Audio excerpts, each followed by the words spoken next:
pia itaenda vizuri kwa sababu Sandra hatakuwepo tena pale nyumbani. Binafsi mimi na furaha sana kwa sababu Sandra ndio alikuwa kikwazo kwenye mahusiano yangu na John. Na akishaolewa John atakuwa na kisingizio chochote. Hapa target yetu iliyobaki ni Naomi. Hilo la Naomi niachieni mimi. Kwa sababu yule ni mtoto mdogo sana. Sidhani kama ana ubavu wa kugombania mwanaume na mimi.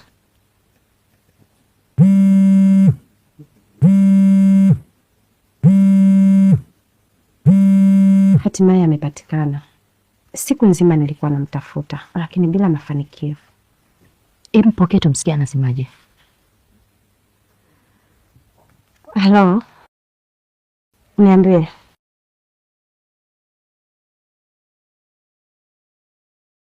Sawa. Nitafika hapo mapema iwezekanavyo.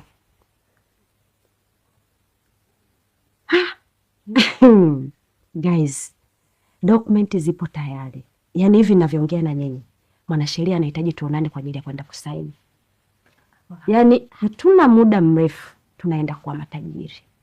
Sasa nataka nione jeuri za huyo Tano na binti yake. Vile vimdomo kwisha. Kamdomo fyoko fyoko unoko.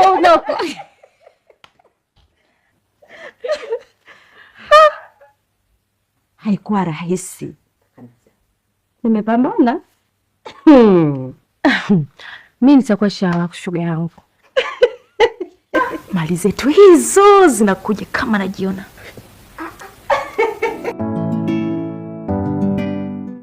Santa, mwanzo kwa hata sielewi kesho nivae gauni gani kwenye harusi yako. Au nivae hii? We Sandra wewe. Sina kuuliza kesho nivae gauni gani kwenye harusi yako. Au mimi sitaki kuwepo kwenye harusi yako? Maana kuna toka mchana na kuuliza unanikalia kimya. Au kwa sababu nipo kwenu sina samani eh? Hivyo wewe una akili wewe? Na kuuliza wewe una akili? Kwani wewe ni punguani eh? Uelewi hata kinachoendelea humu ndani? Yaani unajikuta mtoto mdogo wakati unaelewa kila kitu. Hivi kwa furaha gani ulokopo nayo mpaka wewe unakapa unachagua mara akili mara hiki nguo nini wini? Hujui hali yangu ninayopitia? Hujui? Unajua kabisa mimi sipo tayari na hii harusi. Sitaki kuolewa lakini wewe upo unakazana kabisa unaniletea mimi mara nguo mara viatu. Una matatizo gani? Mbona mwanzo wewe ndio ulikuwa unajua furaha yangu? Ulikuwa unajua kabisa nikiwa na huzuni wewe ndio mtu wa kwanza unajua. Lakini umekuaje wini?